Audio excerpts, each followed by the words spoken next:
morning. Good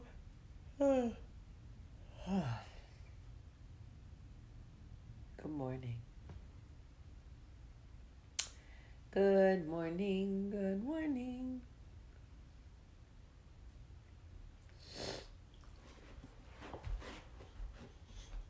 I didn't call you. I did not call you. I did not call you.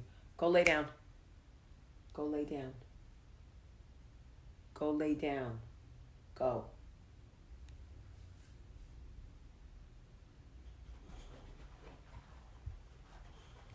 Lay down.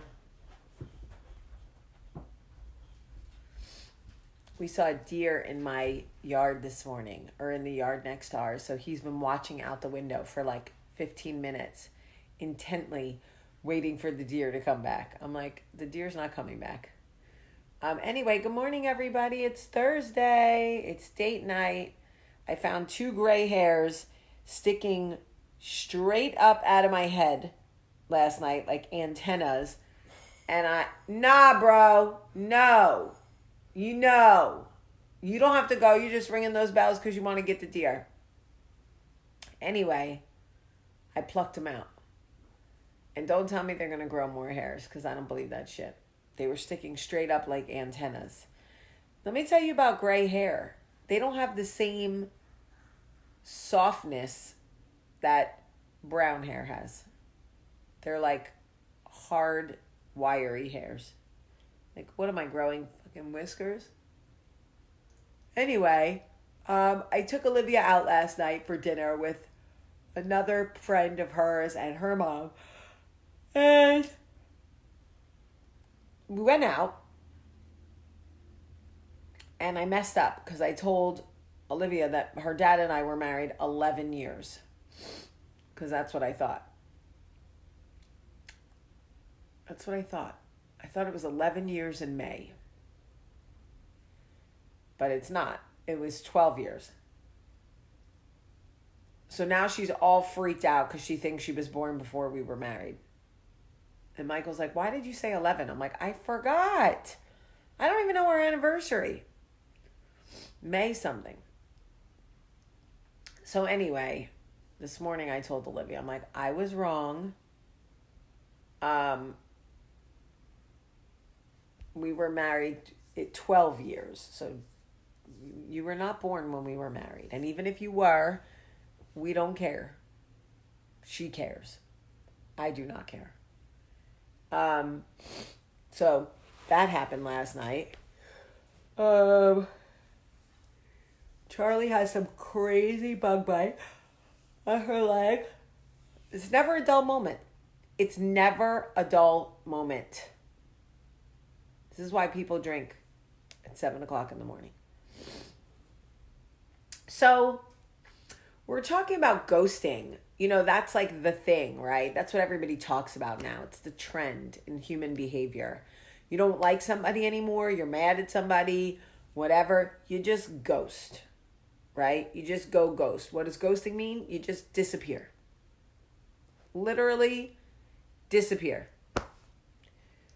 Is it right to do? No. Is it nice to do? No. Is silence violence in a lot of situations and it causes distress? Yes. Sometimes you have to ghost because it's like literally the only way you're going to be able to get away or like function or like set boundaries or whatever. But more times than not, you can manage without ghosting. But what is worse for me, I think, is the breadcrumbs. I can't stand the breadcrumbing people. They are crummy. Yeah, I said it. And a lot of people are like, well, what's breadcrumbing? I'm going to tell you. When people give you just a little bit, just enough to keep you on their trail, but they don't, it's never satisfying. They never feed you. They never choose you. They never pick you. You always feel like you're in a state of influx. You never have peace in the relationship, in the friendship, in the whatever. They just give you enough to think that it's still going on. That is breadcrumbing. I cannot stand it. Okay? I cannot stand it. For me, I have a situation right now with somebody that I work with professionally, and this person will text me once a month to be like, this idea was great. We need to talk about this idea, blah, blah, blah. And then I'll chase that breadcrumb. I'll chase that, try to get a meeting, try to do the work, blah, blah, blah. And then they'll disappear and come back the next month and be like, oh, I'm sorry. Things were so crazy. And now I realize I have been breadcrumbed. And 9 times out of 10, the person breadcrumbing you is somebody that you had an actual professional, personal, romantic relationship with at one time. So you keep thinking you will eventually catch up. You will eventually follow the trail and get to where you need to be. They will eventually turn around and see you, choose you, make the effort. They won't.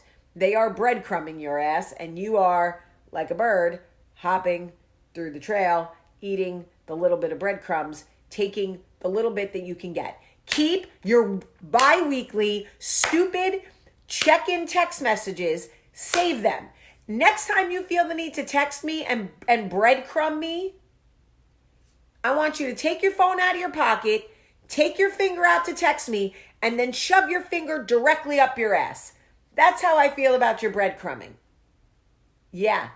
Stop messaging me just to see if I'm out there. Tap, tap, tap, tap, tap, tap. Tap yourself. I'm not interested. Really, I'm not. If you can't, I am one of the busiest human beings I know, and I still make time for people that are important, for people that I care about, for people that just have earned mutual respect. And I make sure that the people that I love and that I value know they are loved and valued. If you are not that person and you cannot do that, get all the way away from me.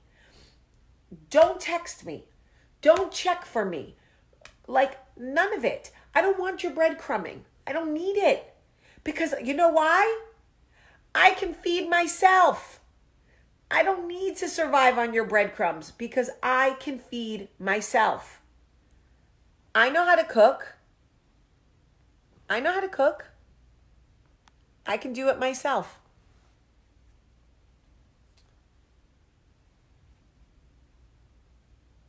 So, with all of that being said, I know that ghosting sucks. I know that ghosting leaves you frustrated and empty because you don't understand what happened, what went wrong, why they did it. The unanswers, the no answers are terrible. But being breadcrumbed by somebody that you believed cared for you or respected you or valued you, it might be worse because you lose all your dignity chasing them, waiting for them, responding to them. And the sad part is they hit you. After not talking to you for days and weeks, they hit you and you hit right back. Because you're so happy to have any contact, to finally hear from them. And you're like, oh, hey, yeah, no, I'm good. How are you? And they start giving you the word, the messages, get shorter and shorter. And then they disappear again. And I'm good. I'm really good. Keep your bi-weekly check-in. I don't need it. If you can't make real time for a friendship or real time for a relationship or real time for a professional relationship, if you can't make me feel as valued as I make you feel, stay over there with that shit. Okay? All right. I love you guys. I'm going to go get dressed. I love you so much. So much. Have a great day.